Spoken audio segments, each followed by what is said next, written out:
We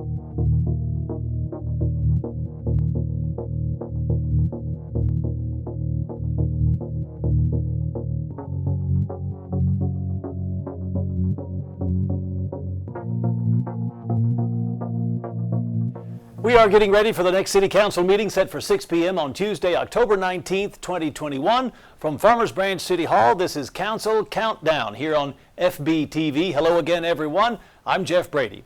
Now, during the next few minutes, we're going to review our City Council agenda for this upcoming meeting and hopefully provide a little context on one item in particular. So first, after a report on study session, members of our council will consider 11 items on the consent portion of the agenda, so it's a long list.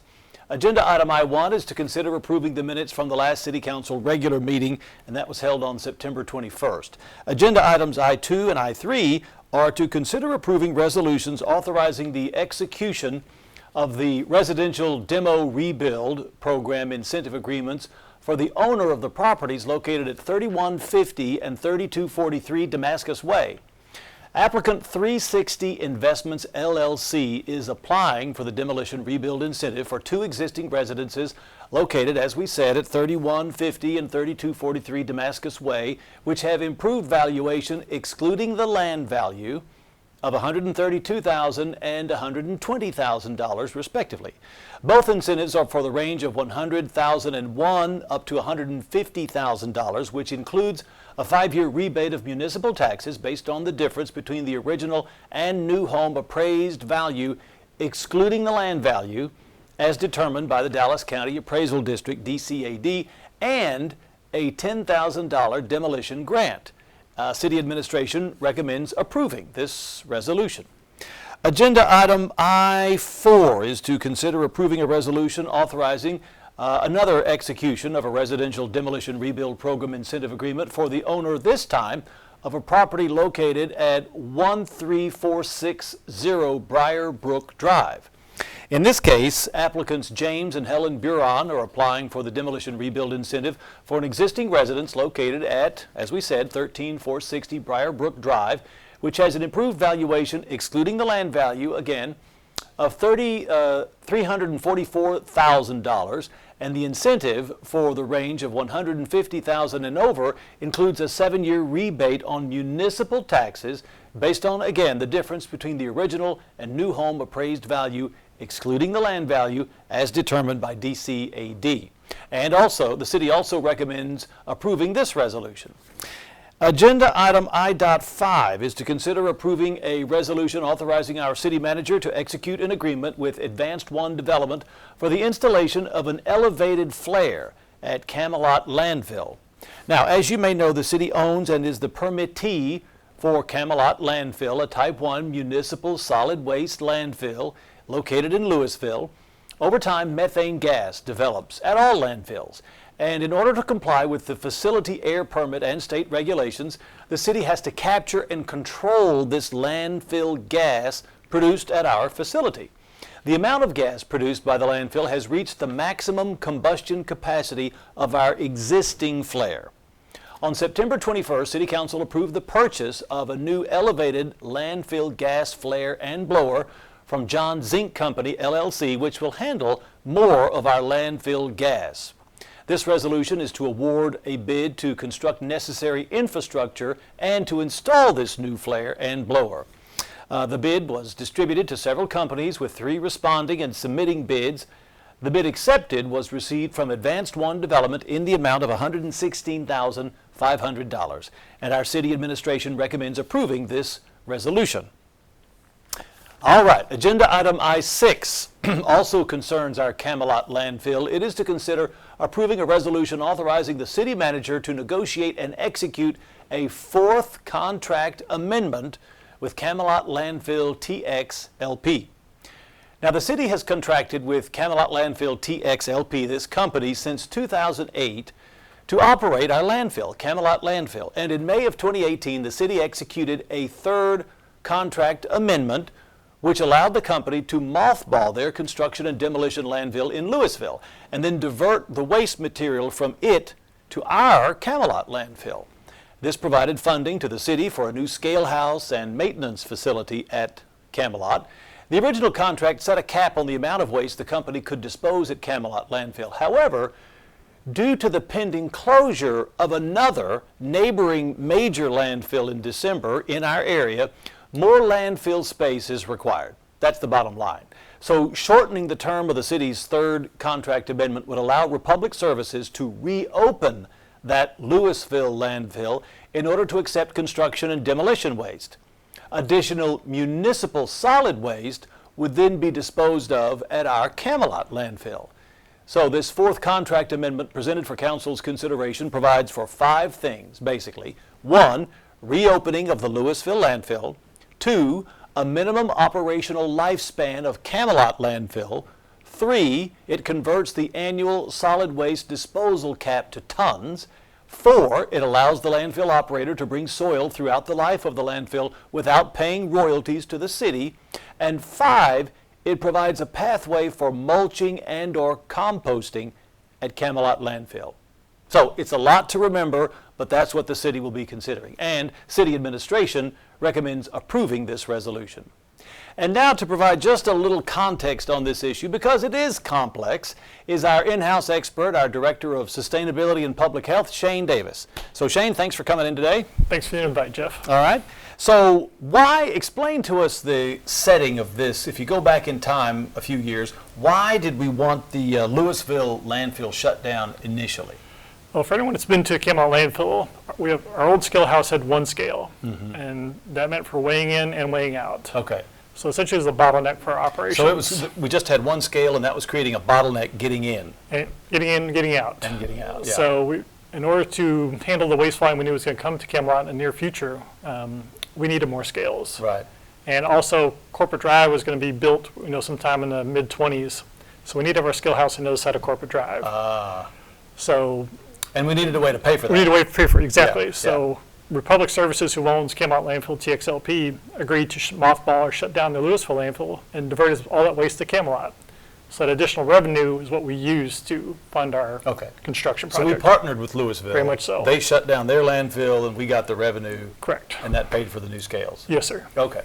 And that was about how many years ago was that? I would say 2019, 2020. Okay.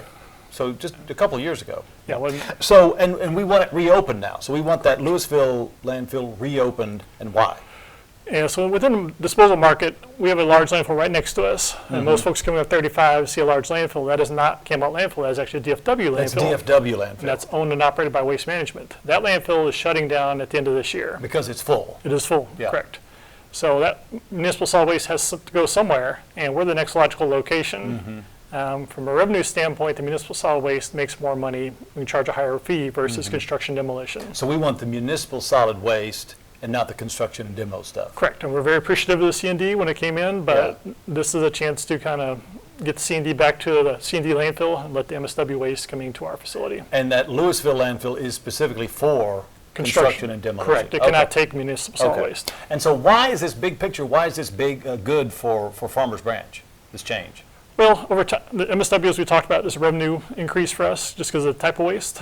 But there's also a cap that our contractor has to abide by. So we need to get some of that waste out of there. I mean, otherwise they can keep bringing in C&D. But for us, as a revenue standpoint, we want the municipal solid waste coming in. Just for over long term, we'll see a benefit in terms of increased tipping fees. We'll make more money. Exactly. With the MSD, Municipal Solid Waste. MSW, okay. And this will go into effect when? If the City Council approves it? So at this point in time, once they get the contract signed, Republic is free to buy all the equipment they need and start the rehiring process. So they will start in earnest, probably their calendar year based. So early 2022, they will begin moving soil and digging new cells, and getting equipment out there and hiring people.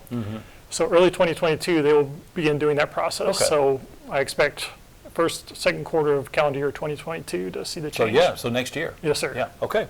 All right, Shane, well that helps out a lot. Good. Thanks for clearing up some of the issues. You're welcome. And agenda item I-7 is to consider adopting an ordinance amending the Code of Ordinances, amending in its entirety Chapter 66, Solid Waste, relating to the regulation of the collection and disposal of solid waste and recyclable materials.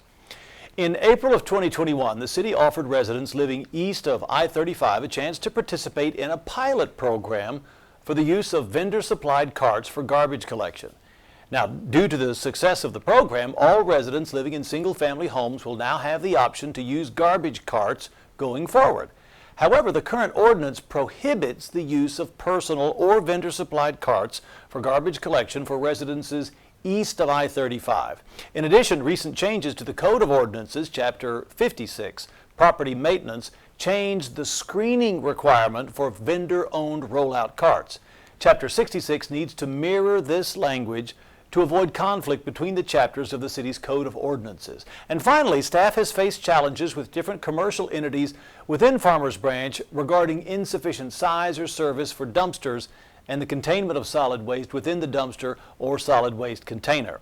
So the proposed amendments to the Chapter 66 would address all of these described issues. And City Administration recommends adopting this ordinance.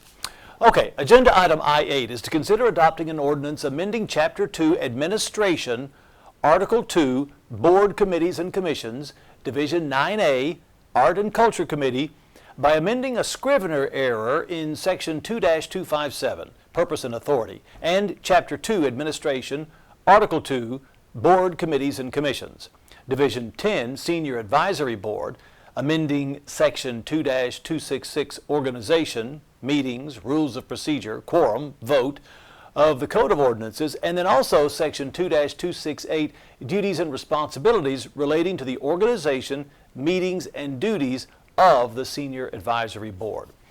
The enabling ordinance establishing the Art and Culture Committee referenced a public art program that was never formally adopted. That ordinance was amended to reflect the need to study, consider, and make recommendations to the City Council regarding the establishment of a public art and culture program. Well, again, due to a Scrivener's error, the word culture was omitted when referencing said program. So this ordinance corrects that omission. The Senior Advisory Board presented and voted on the suggested edits that would allow the wording to reflect the way the board currently operates. And City Administration recommends adopting this ordinance. Agenda item I-9 is to consider adopting an ordinance amending and restating Chapter 34 Environment, Article 12, Municipal Setting Designations of the Farmers Branch Code of Ordinances related to the application for and approval of municipal setting designations ordinances to prohibit the use of groundwater in areas designated as contaminated in accordance with state law, providing for a penalty of a fine not to exceed $2,000. The Municipal Setting Designations, or MSD, is regulated by the Texas Commission on Environmental Quality, or the TCEQ.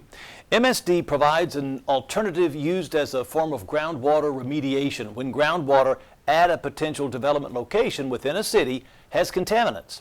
By providing this alternative way to address contaminated groundwater that will not be used as potable water or potable, persons may be more inclined to develop and redevelop properties in municipal areas that have some contaminated groundwater. TCEQ, being the main regulatory authority, receives, processes, and certifies MSD applications. TCEQ can only certify an application if there is a local city support in the form of an ordinance. In May of 2016, the City Council approved and adopted the Municipal Setting Designations Ordinance, setting forth a process by which property owners within the City of Farmers Branch corporate limits may apply to seek city approval. Since then, the City Council has approved 3 of these MSD applications. MSD ordinance allows applicants who own property in Farmers Branch that overlies contaminated groundwater to apply for city support for an MSD through the TCEQ.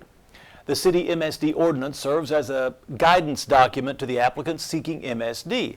This ordinance presents amendments clarifying the language and the processes, and our City Administration recommends adopting this ordinance. Agenda item I-10 is to consider approving a resolution authorizing the City Manager to enter into an enterprise agreement for GIS software licensing and maintenance with Environmental Systems Research Institute.